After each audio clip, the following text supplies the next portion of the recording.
Welcome to this week's Photography Pubcast. And this week we're going to be speaking about everything that involves things you say in a pub. Like, I'm going to suffer a piss, lads. Won't be a minute. You're around, mate.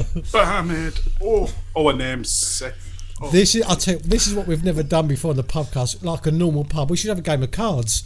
That'd be really, dominoes. That'd be really interesting viewing, wouldn't it? Oh yeah, because no one can see the cards. Exactly. I miss my local and playing dominoes. It used to be good with held chaps, like, you know. But pub got knocked down and a load of houses built on it. I was going to say, don't worry too much, mate. You'll be back in the pub before you know it, probably with coronavirus. But hey, at least you'll be back in the pub, so that's all that matters, really. What virus? I don't know. What? Oh no, cats. Oh, we can't say that. Oh, we're not monetised. Yeah. What R rate? I'm missing my pub now. Well, I think I'm missing the memories of the pub. I think if they opened it tonight, I wouldn't go. But I'm missing. Yeah, I'm starting to miss the. You know, what we used to finish work, me and Helen, of a Friday, go straight round the pub about 5 o'clock, only for just for an hour and a half, but straight meet our friends, a few beers, catch up, and then come home. And I'm missing that now. Yeah, good laugh and a giggle. Yeah, just got to meet some different people, have a bit of convo with your locals, and a good ale as well. A good draft, like, Aspels, or I like a good cider me, but out of draft, it tastes so much better. I'm not missing at all. I haven't been to a pub since 1990s. Have you not? No. Really? Yeah. Wow. Don't really. So do you think we're going to need to wear face masks in the pub when we go next? I think that's going to be a requisite. Yeah. How are we going to do that? With a cut through the mouth. Public transport. But the thing is, though, if you go on public transport before the 15th of June, you're fine. Coronavirus can't hurt you before the 15th of June. But get to the 15th of June, you must wear a face mask, otherwise it will hurt you then. Well, I think. Do you know what? It's an awkward one. I hear what you're saying, Gal, and I've had these kind of views, but I think realistically, I think they always knew we probably had to wear face masks, but they just didn't have enough of them. And that's why they couldn't say everyone's got to wear, it's good practice to wear face masks, because they couldn't get enough for the NHS. There wasn't definite proof that they were working as well, was there? Right Yeah. The scientists said don't bother wearing them; they don't work. So the confusion out there is, they actually didn't say that. What they said was they haven't had a controlled study to decide if they work or not. The counter argument was they haven't done that for parachutes either. So that they didn't push 100 people out of a plane, 50 had a parachute and 50 had a Kleenex. So I'm not so sure. I'm not so sure. There was the idea if you had a mask on, you're going to touch your face more. And I watched, appropriately, Greg Schnell's video the other day, and he kept touching the mask and pulling it up over his face. So his hands are on his face. So then, if you've touched something on a bus, you then maul him with the mask on your face. I think Darren's spot on. I think it's simply the fact that they didn't want people taking the PPE away from the NHS in the early days. So they said, you don't need to worry about a face mask, because they don't want people going out and buying a load to sell them on eBay and taking them away from potential, where they were needed in the NHS. But I think now, everyone, that's been solved. So what they should really say, is they should really say, start wearing them now on buses. So they're compulsory on the 15th, but you really need to wear them now. Yeah. The thing about it is that it can't hurt. Whether or not they do or they don't work, the fact remains that if you've got a mask on, you're not going to have more impact. Yeah, you can only have less, so it makes sense. Yeah. That was my reasoning about the touching the face, though. Yeah. I haven't worn a mask at all because I am a proper fidgeter.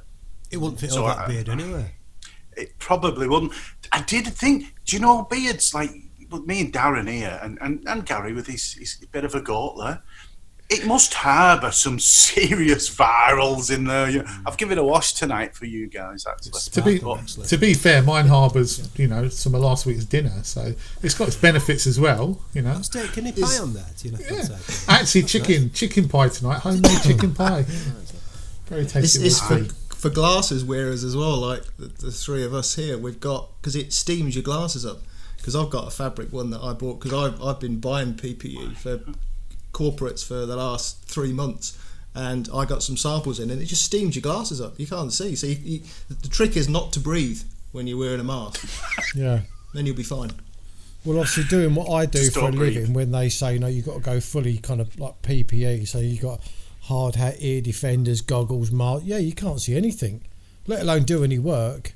Wow. Yeah. You're walking around it worked like in China, didn't it? While the SARS was around, that's what they all were wearing. So, Well, I had this debate with someone the other day when someone said, they're no good, they don't work. And I just said, well, look at it like this. If me and you were standing 2 foot in front of each other, face to face, and I was to sneeze, would you rather me sneeze into a mask or into your face? And he went, oh, yeah, I suppose, like, good point when you look at it like that. So I think it might not be proven, but surely it's got to be better to keep everything contained I than just really out in the hope no open. one would sneeze in my direction anywhere with aerosol, not if they're facing me. I No, thought they have but the audacity to sneeze in your elbows. No, but Yeah, that was an your elbow. analogy, James. I wouldn't actually go Yeah. sneeze Going in straight. somebody's face, but I hope not. 2 masks are better than one, but 1 mask's better than nothing. Yeah. yeah. Thank you, Matt that's true. Hancock. Thanks for that. Okay, politics aside, let's move on. Mally? Yeah. No, Mally. Well, 2 inches below there. Is that promoting something there, or no, I shots? Nice shots there behind you. I like them. Thank you very much, James. Thanks, guys. They said earlier I don't print very often, only like everyone does, letters and stuff like that. And I've got this really shit printer, and I got some nice paper. And I thought I'll give it a try through this rubbish printer and see what happens. Because at the end of the day, ink's ink, isn't it? It's inkjet printer. And I just played around with the settings fine and had a look. I know Darren prints a lot, and you inspired me, Darren, because I thought, right, I'm going to have a crack at this. And I got my paper came today, and it's like a 220 GSM. Got a slight kind of texture to it, not much. And it's matte. And I thought, oh yeah, we'll give it a go. Stuck it in, the printer took it, and out they popped. Yeah. And I'm quite happy with them. So I thought, I'll stick them up, because I want to fill the walls in here. Eventually, when it's plastered and all finished and the room's done, I'd like to be able to stick up more and more and more till eventually this wall here, I can fill it and take them down and really look at them and think about what I'm doing, because I'm so fed up lately with my photography. I know we've all been locked down. I know we're all struggling. It's tough, but I'm feeling like I need to jump a fence. I need to do this next step. I don't know if that makes any sense whatsoever. I'm looking to. I'd like to go on to a framing course, so I know kind of where to go, because I've got prints everywhere. I mean, they're stuck up around here on notice boards, but I do think that what we do is almost like wasted if they're not being displayed. I love looking at these photos up here, but they don't really look anything because they're just stuck on a pinboard. Yeah. And I love this. I've got so many places around the house where I've got photos that are years old, nothing to do with me, but photos that I've bought over the years. And I think, do you know what? I've got actually photos that are better than that on my machine. Why don't I just print them? But when I take them to the framers, it's quite expensive and it's quite time consuming. So I thought if I could learn actually how to mount properly and where to buy all the mouldings from, I'm sure I could do that. Yeah, do your frames yourself, like just machine them yourself, angles and all that on a lathe. I guess you could even get some driftwood. Or I've been thinking about this quite a bit for a while, and like you're saying, I've got the mount cutter, so you can buy the mount card from an art shop and the mount cutting to give you the angle, and just make it look really nice and finished in your head. But then when I've tried it, I'm not the best at. I used to be okay with a scalpel, but it is quite tough to get the attention to detail. You know, the corners, the angles. Yeah. Framing, I mean, like doing the mounts. The mounts is the thing where I fall down. And then also when you want to get it nice and flat and in the frame, and you're masking the back, and you've got to get, and there's room temperatures, and it's quite technical, isn't it? Yeah. I guess that's why they charge so much. Like you say, it's 50 quid for an A3 for me to get in like a decent black frame. Yeah. Speaking of somebody who hasn't done his own prints, do you allow a bleed around the edge so your crop plus a bit so that you're not actually eating into your crop when it's mounted? I would, yeah, definitely. That's why I'd shoot. Years ago I had an Epsom. It did what I think they call it Super A3, SRA3, and you could do borderless printing, but with the SRA3 you could print it larger than A3, slightly bleed on A3, and then when you cut it down, you're not jumping straight into the, you know what I mean? You've got that bit of bleed to play with around the frame. So SRA3 was the format that I used the most years ago, but that wasn't really photography. That was kind of posters and things like that. So I've got to get back into it. When I send my stuff off to the printer, because I enter stuff into my camera club, and they've got to be mounted on a certain size mount board, I always just whack it into Photoshop and just open a new A3 clear document. White, plain white document, and then I'll just probably go about an inch inside on the narrowest edge. So then when I go to mount it, I like a little bit of white just around the mount board. So I think that if you try and mount it and it's edge to edge, it'd be impossible to mount, because where you're going to stick it to on the side that's where you've got your your inlay. Yeah, that's what I said about the continuous ink system on the SRA3 printers. It's fabulous because you could do borderless printing, but then use use an SRA3 sheet to print A3 with a 3mm bleed, and just have your crop marks on a 3mm bleed, and then what's 3mm is nothing on a photograph, a landscape or something like that, especially if you've made your image. You're looking at all your corners and making sure that everything's in as it should be. Darren, did you do a gallery as well? You did a gallery, haven't you? Recently? What, an exhibition you mean? Darren. Yeah. No, what Owen was the did. studio about? No, you didn't. You approach the studio? Or yeah, something? tattooist. It was a tattooist. Oh no, my brother-in-law's. So yeah, it wasn't a gallery. It was my brother-in-law's tattoo studio. In fact, I'm bringing, because I didn't sell anything in there, but it wasn't to be surprised. I mean, my brother-in-law Steve. In fact, I'll send you a link to his Instagram. He's a tattoo artist, but his airbrushing skills are incredible. I mean, did you guys see that photo that present that he done for me for my birthday? He done a pencil drawing. You and your daughter? Of me and my daughter. Yeah. Oh, and I know you can't see it because it's on Facebook, but when I kind of held it, to me. it is incredible. Now, Steve is super talented, but even his airbrushing work, he's never sold, because people just don't want to go in there. They go in there for a tattoo. So it was a long shot, but I spoke to Steve the other day. I said, mate, when you're open, I'm going to bring all of them back, and I'm going to try and sell them kind of elsewhere, really. So, or hang them in the house. That's a shame, that as well. And going off what you're saying about him being such a talented artist, art is so undervalued, and incredible. It is bloody difficult to do that realism that he did of you and your little one. And he's just such a talent, and it's not given enough respect, I don't think, in society. No, why don't you approach local hotels or restaurants or places like that, cafes? Yeah. I thought, because at one point I thought to myself, there's a place that we go to quite a lot, which is in Thornham. Also, I know Gary's been there and Jamie's been there, especially me and Joe went there for breakfast one morning with the lifeboat.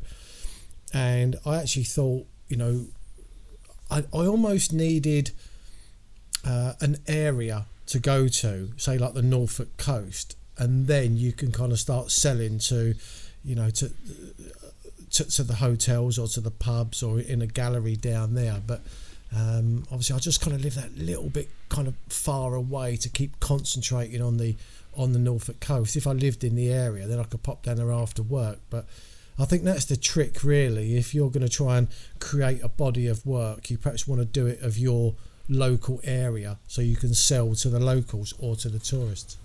100% agree with that. I've never really sold anything, but the times I've been asked for a photo, if someone can print one of my photos, it's always been of somewhere around where I live that I've posted on a local Facebook page, and they've said, you know, can I have a copy of this photo, please? And that's I think that trying to sell your work to a wider audience is probably very difficult. You probably stand more chance. I know you've potentially got a video coming out soon, Darren, about your owls and stuff down by the river. You've probably got more chance of selling those locally where you live, because it's, you know, it's the local river and it's local wildlife and things like that. Yeah, I think more sellable. I mean, I'm really guessing now, and you know, but I would have thought that wildlife photography would almost be easier to sell, because a deer is a deer no matter where you are in a part of the country, if it's a pretty picture. Whereas when I took my images to Steve's shop, it took me a long time to choose, because I thought, well, I don't shoot Ely, so what am I going to put? And I've got pictures in there from Pinmill in Suffolk, I've got pictures from Snowdonia, I've got a few black and whites, but there was no theme.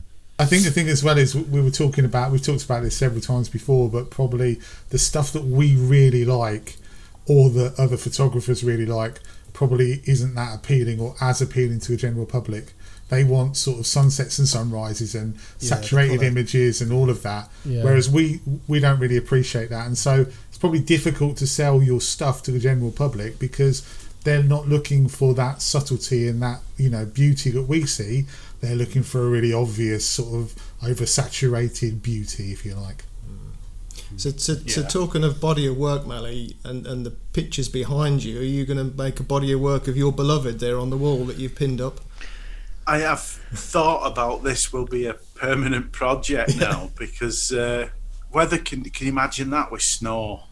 Yeah. And a little robin, no, just try and finesse it now. I think this is quite a harsh bit of editing. I think I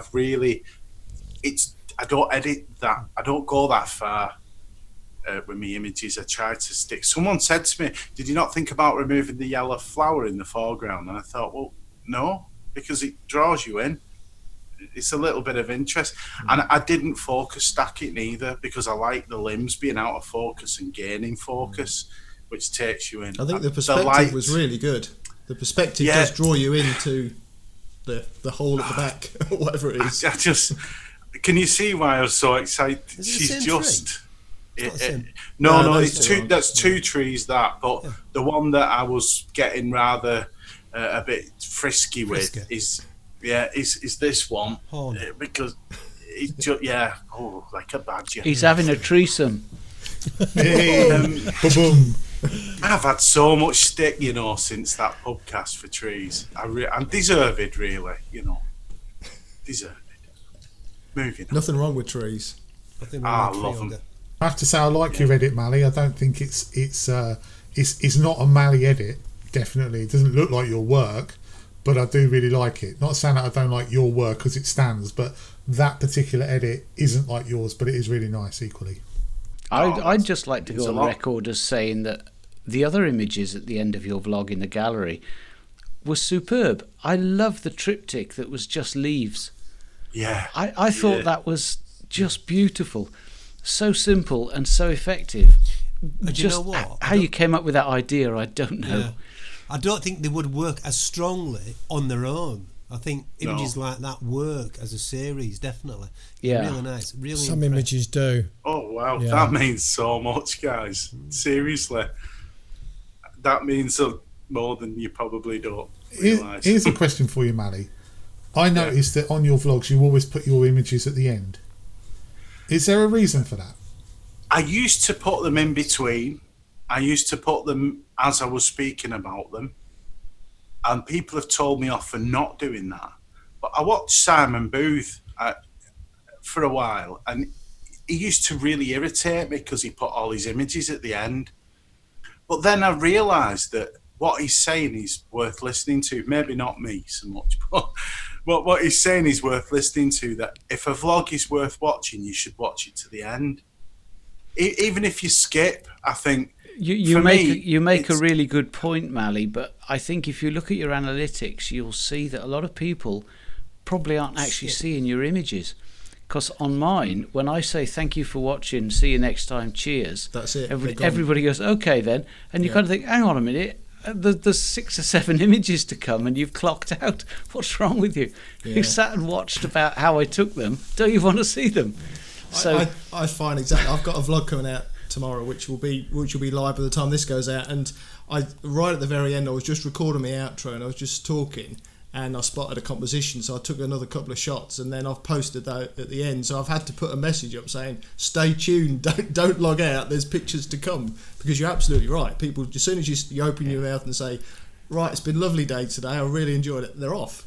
Yeah, and I spotted this 6 months ago. And I thought, do I change it? I still drop one in every now and then to kick off the next connecting montage. But by and large, they sit at the end because, as you say, Mally, it's almost like you're creating a moving gallery. You've got a theme. You've been in a certain location in certain conditions. There's a thread between your images. And I like to put, ideally, 3 or 4, maybe 5, not more than that. If people don't stick around and watch them, I don't care. That's their loss. I just couldn't care less. Yeah, I kind of feel the same. I think the gallery at the end is me thinking that you then step into the gallery. But if they don't stick around and watch it, well, they've just missed out on the main reason why we all do it. So yeah. But I'll change it. I might try. I might start at the beginning with just all the pictures right at the beginning. This is the story behind the images. Why not? Yeah, but then everybody will clock out after 45 seconds. Yeah. I'm not listening to that. If you look at your audience retention, I've done it a few times on videos, and you look and you see that you just get a peak on your. Usually, you get a peak on your images, and then it drops off, and then another peak on your image, and it drops off. So I think that's why most people watch your videos, obviously, because they want to see your images. But it's interesting. I just wondered if there was a reason why you saved them all to the end, and now you've answered my question, so yeah, thank you very much. You're welcome. I'm very rude lately, aren't I, ladies and gentlemen? I do apologise for my shoving my camera between the gusset of my tree. Yeah, you said that in your vlog, didn't you? Yeah, I noticed that bit as well. Yeah, why not? Why not? At the end of the day, I think there must be some connection with the landscape, and I think that landscape, that connection is prime. It's almost like instinctive, isn't it? You're amongst the plants, you're amongst the fern and fauna and the light, and before you know it, you're romantically connected. I don't do that with cows and sheep, though. So I tell you what's interesting. I've had a few comments recently on one of my latest vloggers, especially there, where they praise me for just not being so technical towards the photography, but more the enjoyment of the environment, the connection of the environment. Yeah. Why not? Yeah, I think that aesthetic, because we're out there, like when you were stood on the middle fell, was it? Yeah. Looking down where Westwater, there was this real connection between you, your placement, and everything else that's going on around you. As in, you could almost see you thinking where you're going to shoot next. Yeah. I've mentioned this before about Darren and on the Fens, with the one with the, I say it's a boathouse and it's not. The coal shed. Yes, that had that feeling. It wasn't technical. You was chasing. He was running away from the weather, and it was the environment and the emotion of there was. I'm not saying it wasn't technical, Darren. No, I know what you're saying. Do you know what I sorry, Mally, go on. Sorry, mate. No, it's fine. I quite like that in videos myself, like James said, about not saying it's ISO 100. Yeah, you see, to be honest, I think I've kind of got into sometimes a little bit of a pattern when I vlog. Not so much the voiceover videos; they're fine. But when I vlog, because I end up kind of talking to the camera about what I'm doing, but then I realise actually what I'm telling people, I've told them on the last 50 vlogs what I'm doing. There's no different, and I do feel that and if I do it 50 times, and the 6 of us do it 50 times, and then the other 10,000 vloggers are doing it, people can think, well, there's only so many times I can hit ISO 100, F11 and foreground interest. So I think, we all know this, that when you vlog, the story is king. That is the ultimate. And I've found recently I've tried to put more of a story to my videos. Intentionally, but when I do the voiceover, that's fine because I can really think about it. But when I'm doing it live, so to speak, I still revert back to type. But one thing I've noticed that we all do, we're all guilty of it, me as much as anybody, is you point your camera at something, and you James, you point your camera at a fell, you know which fell it is, you know which tarn it is, I know which mountain and llyn it might be. Very often I'll point my camera at a flower, I've got no idea. Tree, what the hell tree is that? And I kind of have found myself, more so during lockdown, because I've had to find local things to point my camera at, I've had to do a bit of research, because what I don't want to do is go, well, there's this lovely little purple flowers and I'm just going to take a shot of them. I want to be able to say, well, actually, these are cuckoo flowers, not to be confused with forget-me-nots, according to Wikipedia. I started doing it when I started doing my cultural heritage, not cultural, industrial heritage. And so I was at Paris Mountain, so I check up what's going on Wikipedia, and then do a sense check and look elsewhere to make sure it's not a pack of lies. Memorise a few sentences and stand in front of the camera and start talking about Nelson's ships at the Battle of Trafalgar that needed some copper on the bottom of them to win the battle. And loads of people wrote in and said, that was brilliant, we don't care what your camera's set in, but a great bit of history. That's my point. I think you do it extremely well, Dave. When you James, I think you kind of put a story together, and I found that I'm putting a story together if I do the voiceover, because I can really think about it. But when I'm in front of the camera, or in front of the vlogging camera, my storytelling is extremely weak, and that's why I start to just almost speak about what I'm doing, which isn't particularly interesting because everybody knows what I'm doing. I'm taking a photo. I know in the early stages of my vlogs in the Fens, when I was doing a lot of history around the Fens, I got so much feedback from people saying, that's really interesting what you were saying about the history of the Fens and how it was drained and everything else. Yeah, and in fact, the windmill. Yeah, or the wind pump. Yeah, Gary calls it the windmill. But yeah, in fact, recently I've had people saying to me, it'd be good to get a bit more history back in. So it does make a difference. But the point you were making about the identification of flowers and shrubs and things like that, David, that's why I've got so much respect for Simon Booth. When you watch his videos, he knows inside out, and he'll talk you through exactly why he's photographing that particular weed, which to him isn't a weed. It's got a name and it's got a Latin name and it's fantastic. He brings it to life and it's brilliant. And I think that creates a very more interesting vlog than somebody that's just taking pictures of yellow and green flowers. Well, this is the thing. I mean, Gary and Darren doing their bird photography, none of them were going to go, there's a brown one. You were going to find out what it was so you could share it with the audience. Yeah. See, these things are underrated. I've got an app.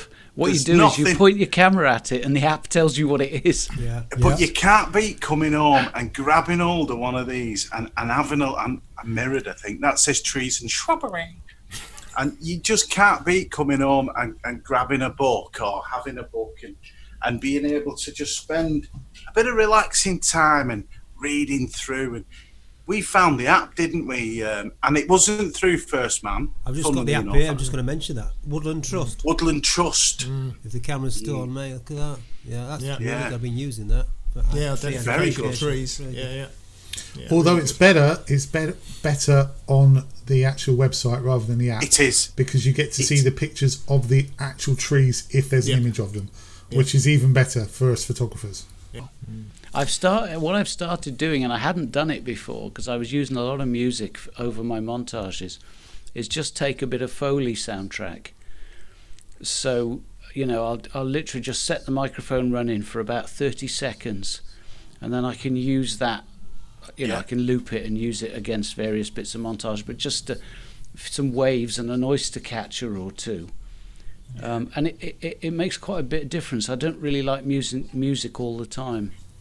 That seems to be the what I can't remember, what's the French for it? There's something du jour.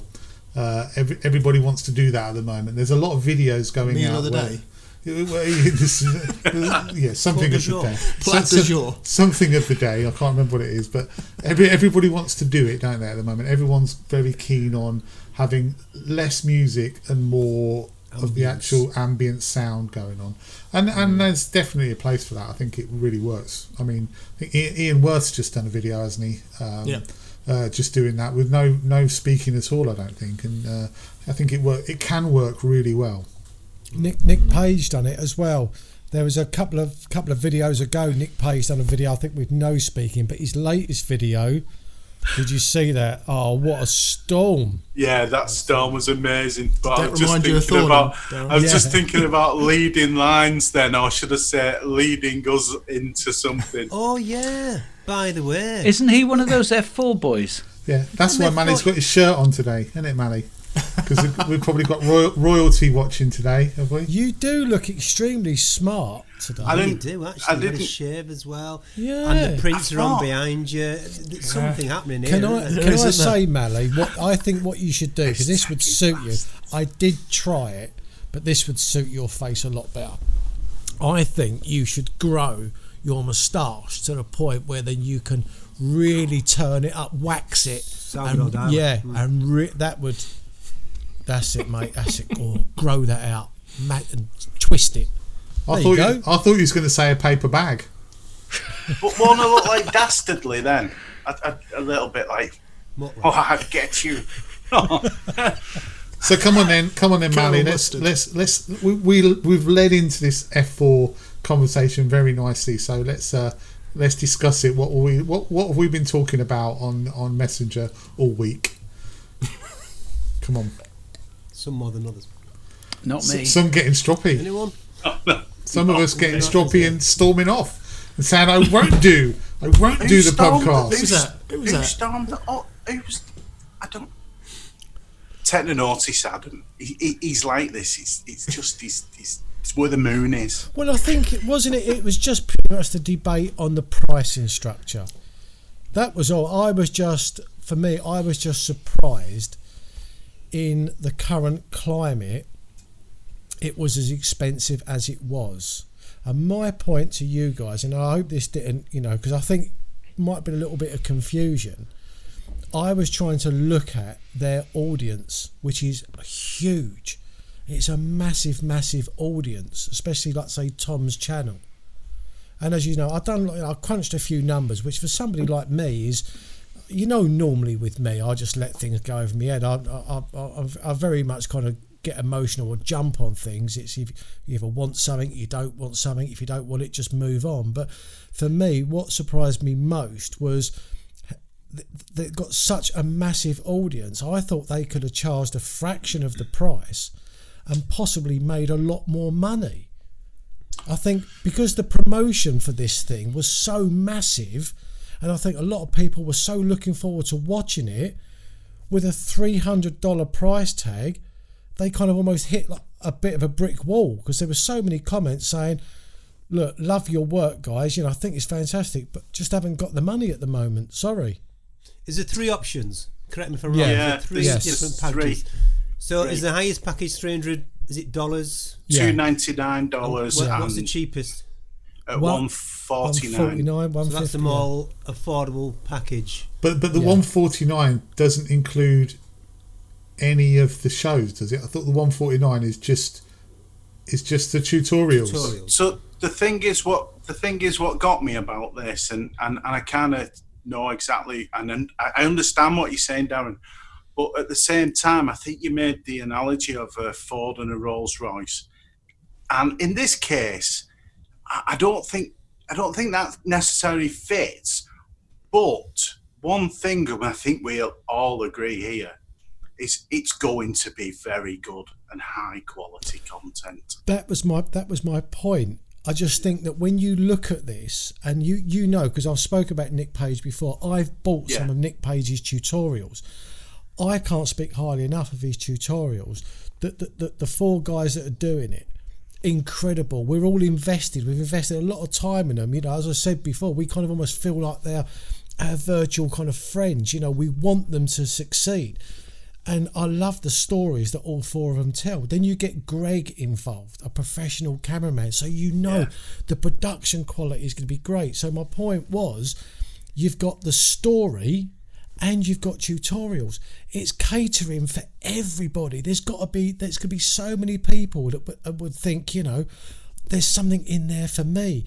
If it was reasonably priced, they'd take a punt. But unless you really want a tutorial, or you really want a box set at that kind of money, I'm not being funny, but Game of Thrones, look what epic that was. I mean, I think I paid like 25 quid for Game of Thrones or something. Yeah, but then again, the millions and millions of people that watch Game of Thrones, and for me, I'll just say what I think now anyway about the $2.99 for VIP. You become entrenched in the brand as the 4 and Greg 5.6, if you like, which is what we've all was kind of thinking about and having a laugh with. But for me, it's the fact, like you say, we've got to know them over many years. We respect their art and we respect their quality and standard. Now, I think that price, my first reaction was actually, shit, that's cheap. I expected it to be a lot more. To be honest, straight up, I thought this is not going to be something I can afford. It still isn't something I can afford at the minute, but when you see how much content there is, it is something that I am considering. It's like a little carrot. I'm going, Do you know why?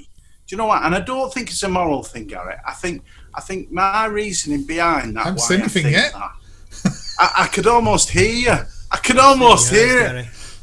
But for me, I think the amount of content, like the tutorials alone, is that price. But then they've done all this stuff that is like, people might turn around and say, well, you can watch that for nothing on YouTube. I bet you can.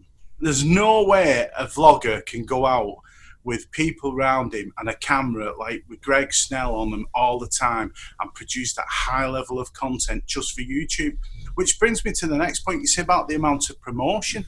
They've actually only promoted it via their own website and their own social media circles. Well, it's still quite a lot. That's a massive promotion. The audience they gain, though, they only need to do one vlog each, especially Tom. It might massive. Be, but in terms of social media, it's still only social media. It's no different to what each and all of us or anyone would do as a content creator. It's not special promotion. It's but just to finish, what my thinking is, I absolutely respect them as content creators. We all do. I know we all, and they've inspired us all. And I think, do you know what? If they make 20 million off this, good on them. I hope the next vlogs they do. Can I just say something before? You know, that was almost my point. And I won't, I know you guys haven't spoken about this, so this will be the last thing I say. But that was my point. It was I wanted them to make money, but I used to work for a guy, and he is a millionaire, seriously. And his lucky number was 7. Everything used to add up to 7, 14, or 21. Now he said to me, I would rather have £70 jobs all day long than £700 jobs. And I knew what he meant, because we used to do a lot of call out work. When it's 70 quid, there was coming in thick and fast. I'm talking 25, 30 years ago. So, but they was that's coming what said. thick The world's and fast. changed since then, but though, when hasn't it? It's a bigger number, you don't get as many of them. That was my whole point, because their audience is massive. and the production is so good, the tutorials, you put it out at a cheaper price, you're going to sell more units. And that was my analogy between a Rolls Royce and a Ford. You see more Fords on the road than you do Rolls Royces. I'll shut up now. There's a reason for that, but I doubt you could go to America and do all that filming and put all that effort in and be able to sell it and pay for the fuel alone. I know what we're saying about top end and profit and stuff like that, but the amount of effort. So it consists of. I don't think that's the argument, is it? It's not the argument that's what it consists of. Down is making though. I think he's on about reducing the price and gain more. Why though? Why would you want to? Why would you want to do that? Why would you want to reduce the? I don't understand why you would. Turn there, Gary. Because you can get to a bigger market. Why do you want a bigger market? To sell more units, to earn more money. They might not want to. We don't know what they want, you see. Fair enough. They might not want to sell to more people. They might be quite happy if it sell, say, 500 copies and that pays for the trip. $6,000 each. Yeah, not exactly the best business model. No, they've not. Have they not? Really? It might be worth more in 5 years. Who knows? Can I come at it from a different point of view? Right. Okay. I enjoy nearly all of those four. Nearly all of those four. First sentence. Just Come on, right? Come on, Gary. I have no doubt that their work would be of a very high quality, and that their tutorials would be very useful to a lot of people. But my point is, right, is just because you can sell it for $300, should you sell it for $300? Because there's a lot of people out there who were probably very much looking forward to watching their road trip and maybe learning from the tutorials, who have been completely priced out at that price point.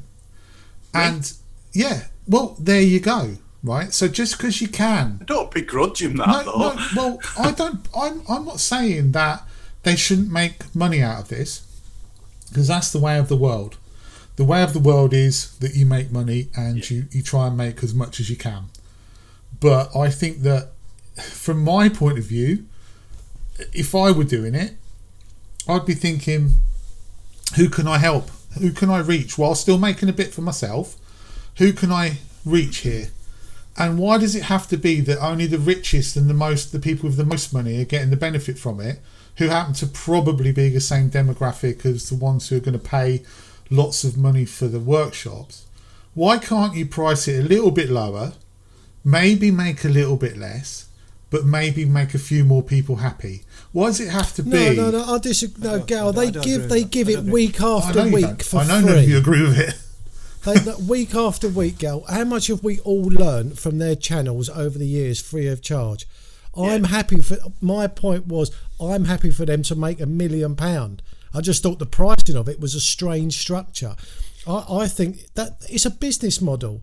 We all go to work, and if someone said to you, I'm going to give you a raise at work, you're not going to say, oh, I don't want that raise, I'm happy to stay where I am. Well, if it meant someone lost their job, I probably would turn around and say no. But I'm not saying that. But look, I find it really hypocritical for me to turn around and say that I think it's out of order for someone to beg £3 a pop to go to Scotland to do what he wants to do, to give entertainment to people, and then say it's all right for these. No, it doesn't matter. And then say it's all right for these people to charge 100 times that much to give entertainment. I can't justify saying that I think this guy is asking for something that's not maybe worth it. And say these guys because I like them better.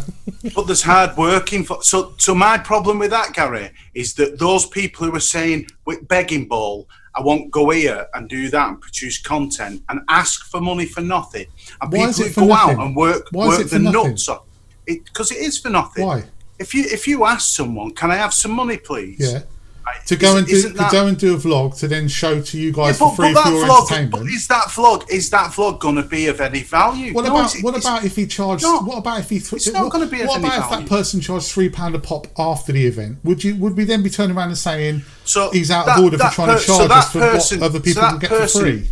that person hasn't done any graphic design, hasn't built a website, hasn't created content. All they've done is got a shitload of money, get them to Scotland or wherever, Devon, take a picture of Durdle Door, talk for an hour, make 3 vlogs, bring it back, belting. That's real value for money. No, not at all. Not at all. The value for money comes when someone goes out and puts the effort in, and for some reason we seem to have a problem. Is there no effort being involved in what we all do and give to people for free then? Yeah, but I don't ask for any money. Do you ask for money, Gary? No, but if I did, would then be people saying, well, because he's trying to charge £3 a vlog, he's taking the piss?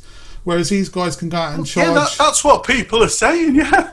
Okay, so why should they devalue their product at the end of the day? It's something they're so proud of, aren't they? It's similar to professional photographer. Man. They're not doing it because they're proud of it. They're doing it because they're trying to make as much money out of it as they can. Why should a professional photographer sell a print, someone for £30, another person for £300? It's all about the value of the profit of the products itself.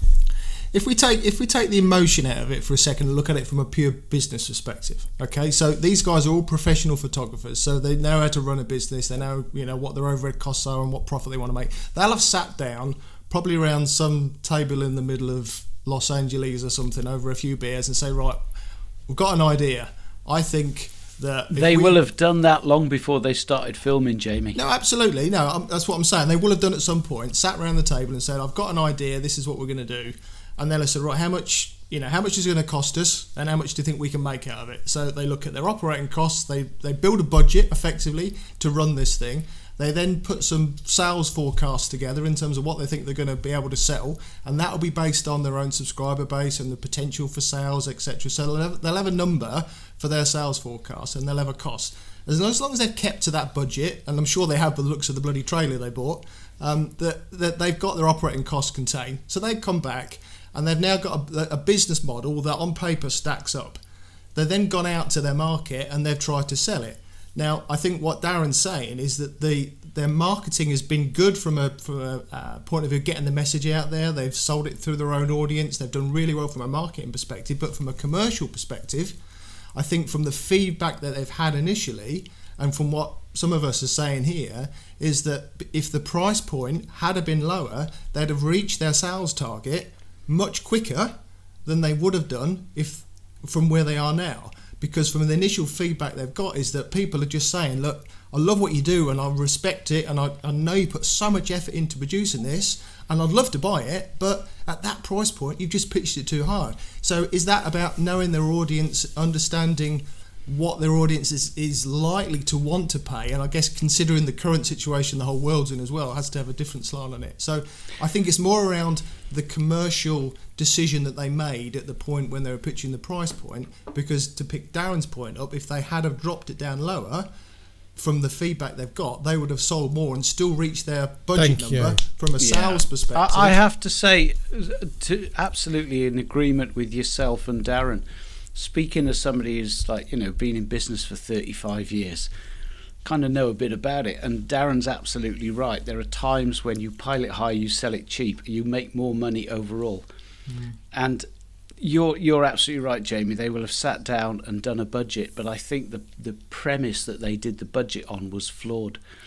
And I think that they're great photographers, they're great guys, but I'm not sure they're the best business people in the world.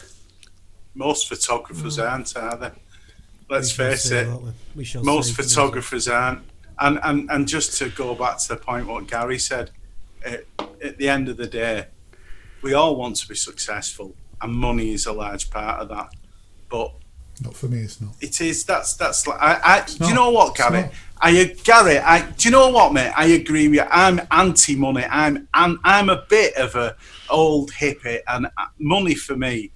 And believe me, we all need money. It makes the world go round. But boy, it doesn't have screwing up. I think money makes the world go round. You're absolutely right. But honestly, I know you all disagree with me, and that's perfectly fine. No. Listen, it's perfectly fine, and that's why we're all friends, and we can all have this conversation, and no one's going to fall out. But I honestly, for me, $300 for that is just, it's pricing out people who could be enjoying what they've got, and they won't. I honestly think that they won't look and go, oh, I think we've dropped a bit of a bollock here charging $300 for this. I think they'll look at it and say, we'll get enough out of this at $300, and it doesn't matter that half, 3/4 of our fan base have missed out because they can't afford $300 right now. See, that's they'll have that line and say that's what line we're going to hit, and it doesn't matter who misses out for us to hit that line, as long as we hit that line. Yeah, but you can't think like that. You can't. Well, I do think like that. Yeah, though. but it's. I think you're missing silly. the point. I think they're probably saying it more along the lines of, we feel this is worth that. Exactly. I don't think. So I feel that they're doing that because it's not because they forgot about people. We know Thomas. We know how he eats it. He loves it, and he's the originator. Let's face it, isn't he? Yeah. We don't know Thomas though. We don't know him. No, none of us do. Him, no, I don't. We don't know what his intentions anyone really who are. takes a picture and believes in the environment and does the photography he does, you know there's a part of his soul. He's doing it because he's proud and he believes in it.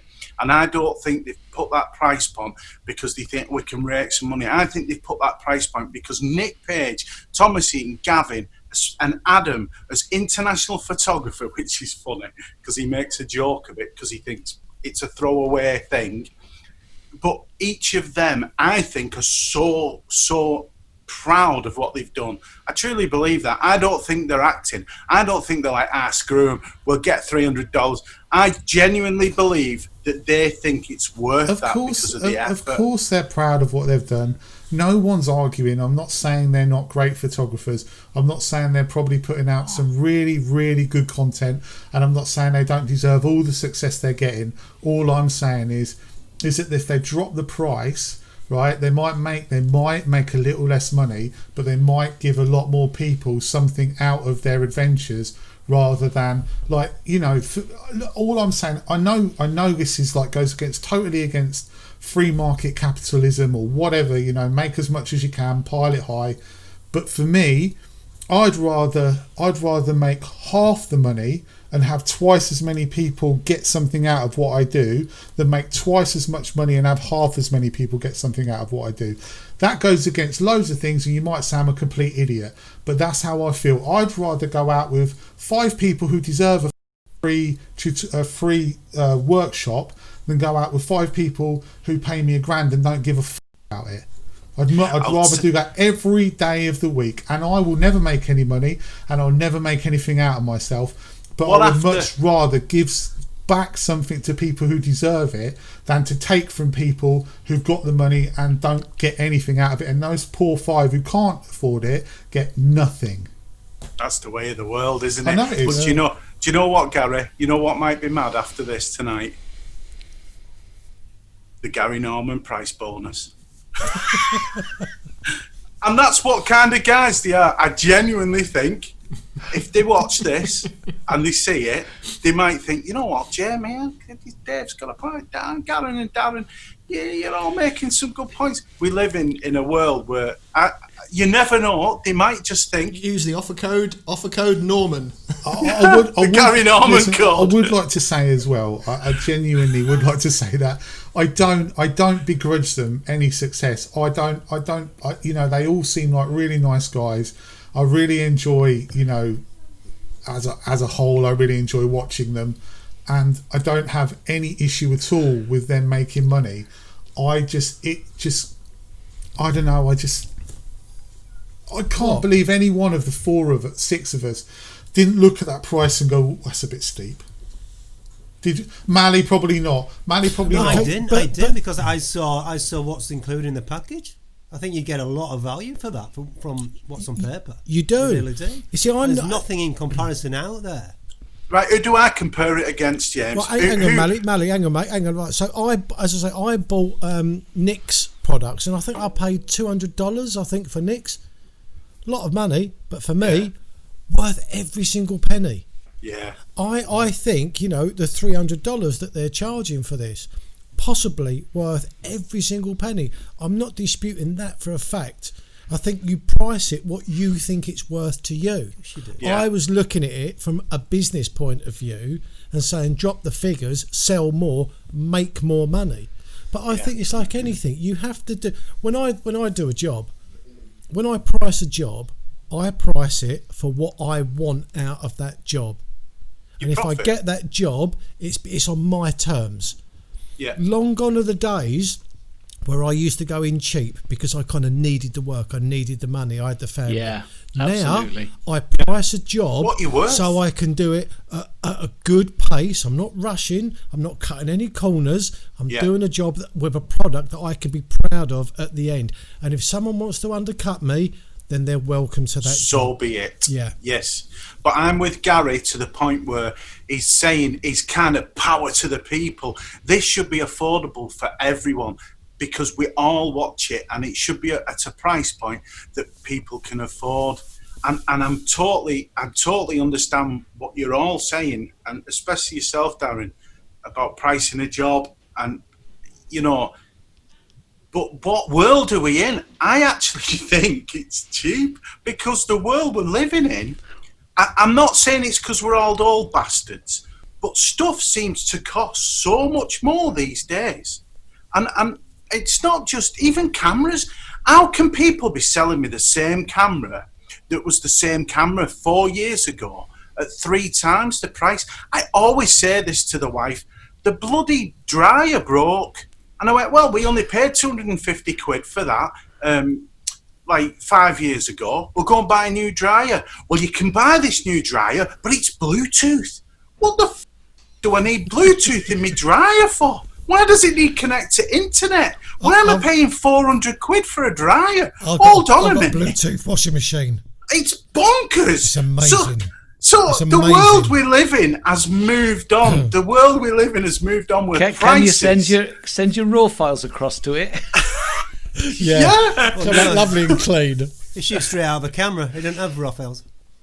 The world's moved on. Prices, things The cost thing is, a Mally, lot more. with the F4 boys, by the time you can run to the 300 quid or whatever it is, it'll probably only be 150 anyway. Give it 6 months. Anyway, I just want to say I love them all, and clearly, let's be fair. Let's just say from all of us, including Darren, who's gone for a Waz, we all absolutely wish them the best with it because it's patently a cracking product. Yeah. Each one of us, if $399 was nothing to us, we'd be straight in. I got excited because I had a 70 to 200 Sigma lens that Mr. Prince, Alan Prince, gave to me. Unbelievable. And he said, I didn't have a 70 to 200, and he gave me the lens and he sent it to me. Just still blows me away. And Mark McNeil said, there's a young lad called Mark Astley who lives local to him. I know his dad. Yeah. Never going to give him up though. Never let him down. No. And you know what? I never turned around either. I just went straight to Lytham St. Anne's. He'd never desert you. He didn't either. He was there when I turned up. I'll give you up. That's a serious rickroll. By the way, if anyone, because I saw Podgy got someone very, very kindly gave Podgy a new or used 80D. Yeah, that was incredibly kind because he was struggling with his XT3. I'm really struggling with my Canon 5D and would love a Sony A7R3. So if anyone out there wants to give one away, I'll even take a Sony A7R2. Just send it to me. Pop me details down. You got that fixed though, Gary, by downloading the latest film. No, it is fixed. No, it is. I don't know who we found that off. No, this is the thing. It's fixed, right?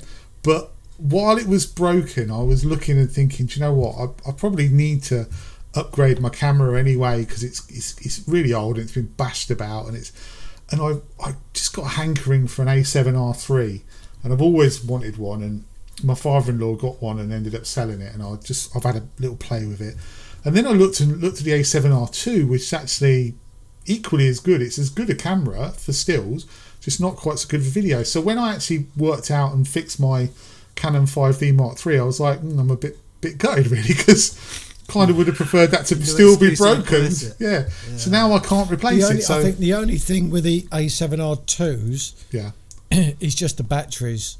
The batteries die within seconds. I think you need to buy kind of 6 or 7 batteries just to go out for the day. But here's the thing though, is they take the same batteries as the A6000, and I've got about 20 A6000 batteries. Oh, there you go. So if anyone's giving one away, just anyway, carry on. What were you saying, Malik?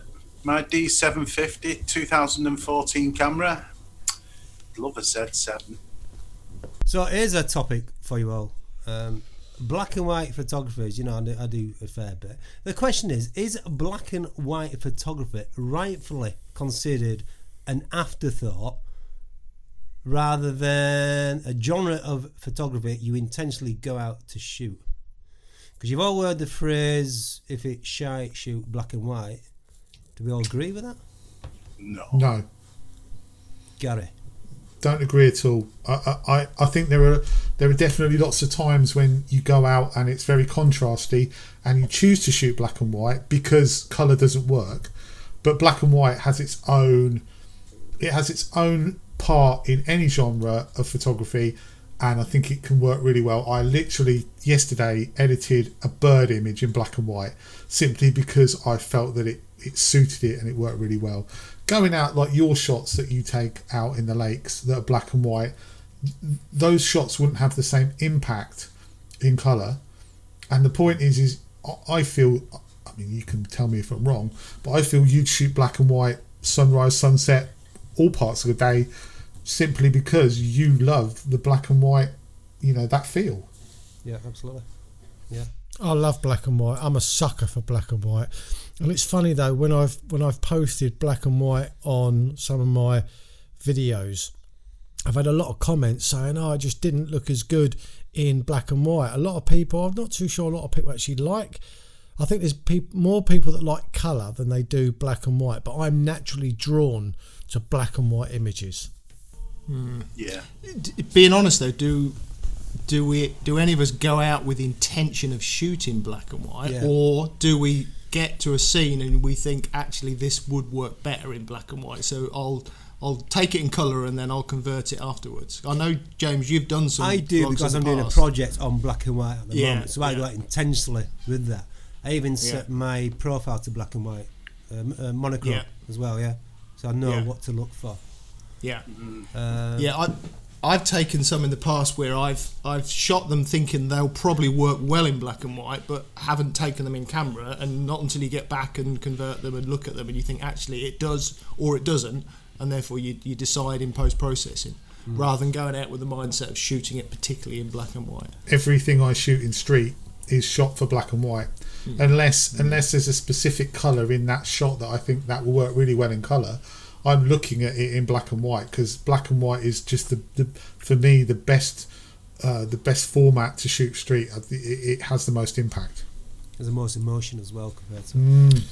Can I just ask a question, James? That video, the last video you put up, the first image that you put up on there, which I think was the square crop.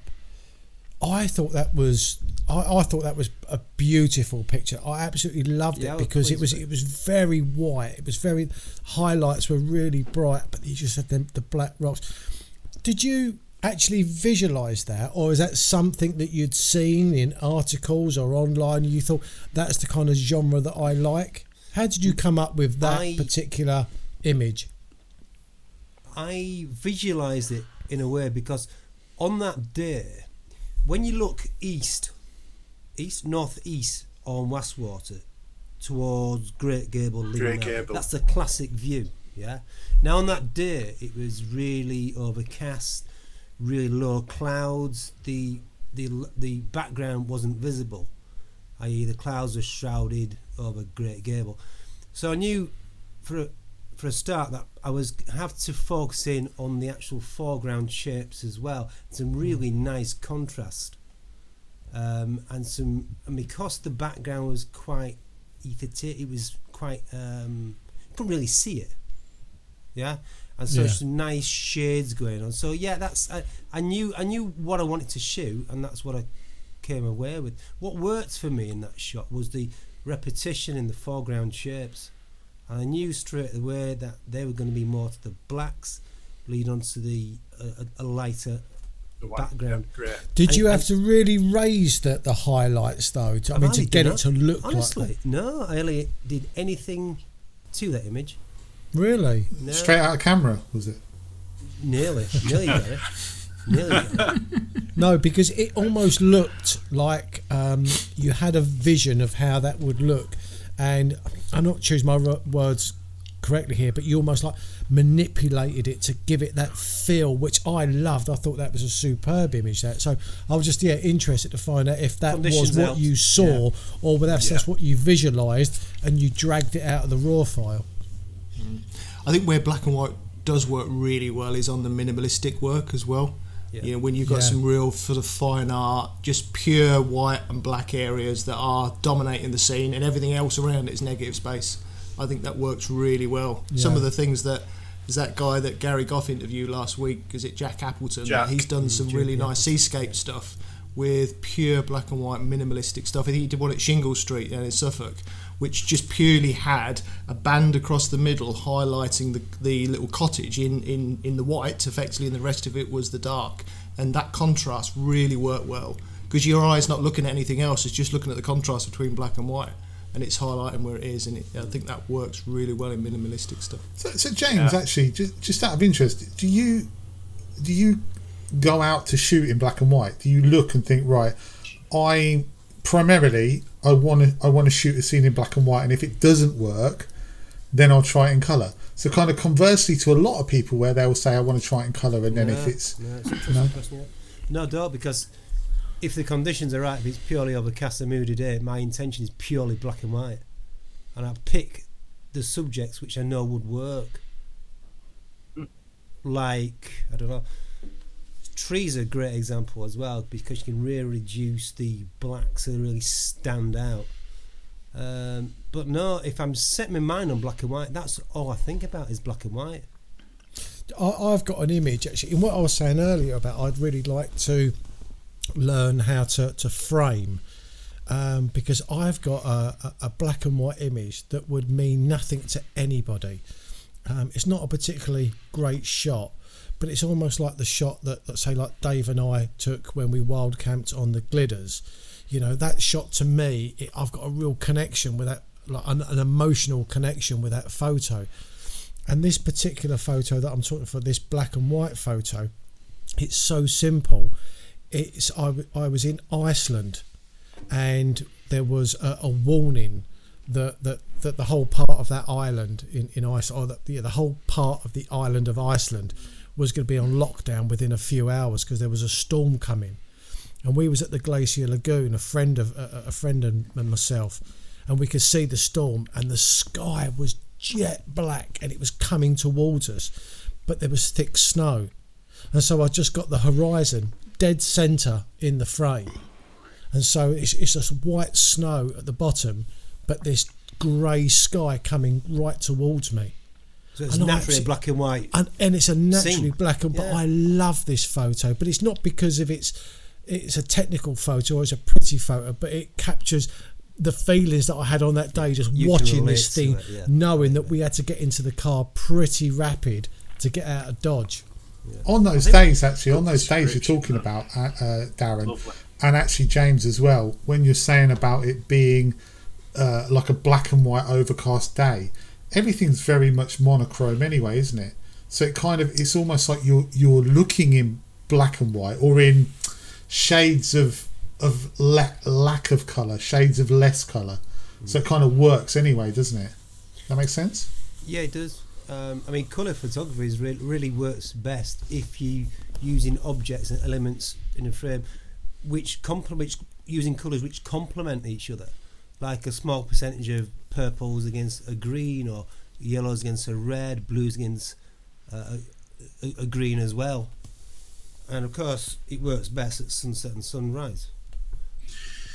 So I'll throw a curveball in. Last video out on top of the path walking towards me beloved tree, and it was high key, very bright. The sunshine was so bright, dramatic clouds, little grouping of trees, and I could see it in black and white.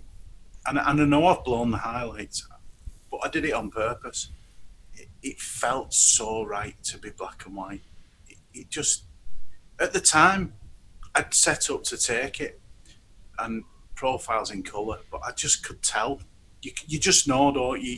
You get a sense. A lot of contrast. I remember years ago, infrared. This is the curveball. So I used to have an old Pentax K5, and it let you put an infrared profile on. And I used to shoot black and white with that camera constantly in infrared mode, because the blacks, boom, the whites, boom, but it transformed trees, it transformed plants and foliage, and do you know, there's a lot to be said about infrared. Lovely format for black and white, for monotone colours, but using infrared. Yeah, I was going to ask whether anybody had tried that, because I think it was Mark Littlejohn's been doing some work currently on infrared on Instagram. Right. Was it Neil? Neil Burnell. Oh, was it Neil? Sorry, I'm getting mixed up. Neil, sorry, I knew one of them had. I get mixed up with all these. That photography from Neil is, I just think it's brilliant. I just love those. It's just changed the landscape through the use of colour. It's total fine art. Yeah, into something completely alien, and it's not necessarily the fact that it's infrared. It's just the fact that the colours that he's got from that shot just change that. You know, if you change that landscape to a different colour palette, several different colour palettes, it just wouldn't work. But that particular colour palette he's got just makes it look otherworldly. It's a fantastic piece of work. Totally agree. Yeah, you're saying though, Darren, you've got an infrared camera, right? Do you use it much? No, well, it's my old 600D.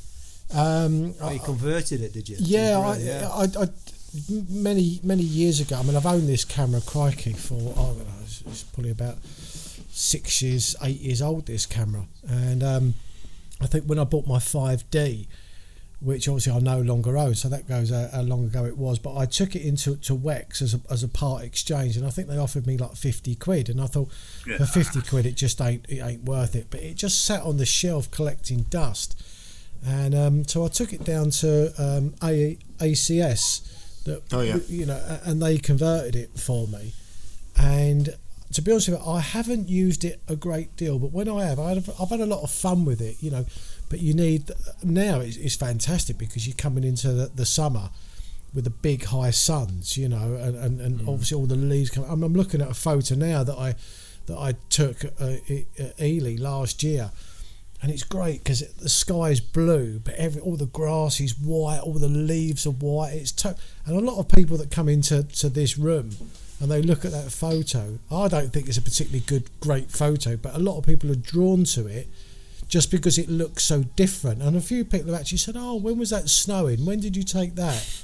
You know, no, that was actually the middle of summer. But it is good. Preview that as well. Does it preview the infrared on the back of the screen? No, it comes out because I had mine actually converted. So you can actually still see through the EVF. That's why I had it converted. But it comes out. You see, like the colour that's behind Jamie, behind Jamie's head, that kind of salmony kind of pink colour. That's what they look like on the back of the LCD screen. Right. And then you just kind of convert them. James Belling's a friend of mine. He done a really good tutorial on how to convert everything, and that's how I followed. I followed James's, and yeah, good fun. Something different. Gary, don't throw away your 5D3 yet. Well, I won't throw it away at the moment. It's the only one I've got. It's the only thing I've got at the moment. So until all the cameras come pouring in for the donations. Or the sponsorship, you mean? Yeah. Well, clearly everyone stopped listening to me anyway. Well, you probably hand them back because you don't think it's morally correct, though, wouldn't you?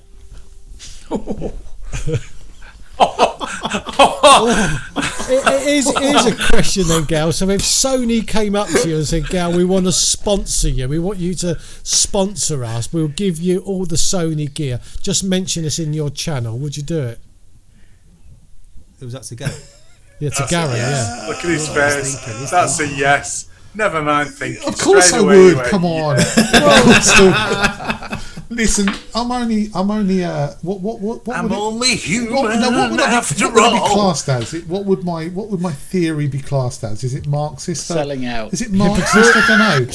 I'm only that in principle. If it comes down to it and someone says, come and take all this, the trouble is, you know what the trouble is when you've got an opinion like mine, it's very, very hard then to make any money. I can't believe you've crumbled that easy. You've just dismantled in front of our very eyes. Yeah, let's be fair though. Hang on a minute. If Sony are watching this and they come calling to Gary, we're all going to be gutted. Listen. I'll tell you what. I'll tell you what. Right, honestly, no. This is the truth. I'd love a Sony actually. This is the truth of it, though. If Sony came up to me and said, "I want you to, suck be us sponsored off. by us," and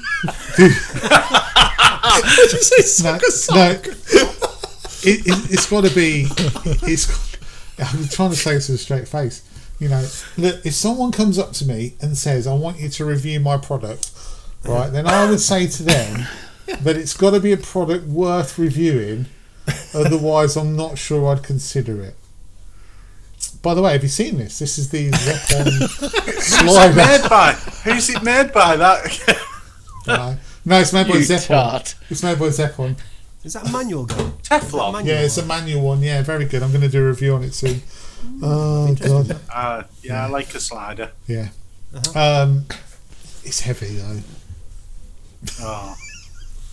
I just shot myself. I've been asked to review a Lumen 8 Lite. I think we all have. In what context? I haven't. I haven't either. We asked to review K&F. Yeah, so have I. K&F, yeah.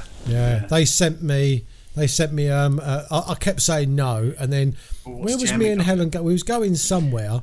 Been asked to review a ghost ship. It's fantastic. And they sent me a tripod, but I said it's just not for me, and I.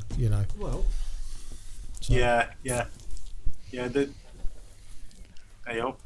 I think Gary's right. I think it's fine to recommend a product or endorse a product as long as you believe in that product. Exactly. Yeah. That's what I would agree with. I wouldn't want to review something or promote something that I didn't believe in. To be honest with you, you've got to believe in a product like I believe in these lights here from Newer. Those lights from Newer, you've got to believe in those as well. I definitely believe in Carlsberg. Yeah. This is probably the best lager in the world. Probably. Now believe in a thing called love. Do you believe in your nuts, Dave? Yeah. No, but I do believe in moose poos. Kuru. Only reason I said it, we got pulled up a few podcasts ago because we don't talk about pub snacks anymore. Oh, we wanted to know what nuts you were eating. We did. Yeah, I should stop them really because they're getting straight to my waist. He didn't look it at Clanman, I've got to say. Yeah. I was very holding light, didn't he? Yeah. I was holding it in. That's why the audio sounded so strained. Hello and welcome to Clanman. I like the way I've already said to you, Dave. I didn't watch the whole of it so far. I'm going to get round to it, but I very much like the way that you had your bike in the shot to say, "Look, I did bike here. Here's my bike. Look, this is my bike." Do you know what? Yeah. I hadn't realised it was in the shot. Funny, it was on the third. But wasn't it? Why, it was on the third. Why, Dave, did you actually take it off of the pickup truck that you drove in? Why did you place it? So was that just foreground interest?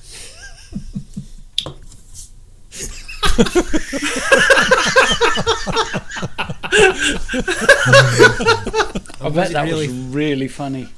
So thank you very much for watching this week's edition of the Photography Podcast. And we've gone from F4 and from F4 Prime to bringing you some black and white creative artwork from James, and everyone else has provided us this week, for me personally, a very entertaining watch. So thank you very much for joining us, and silly! Yeah, bye.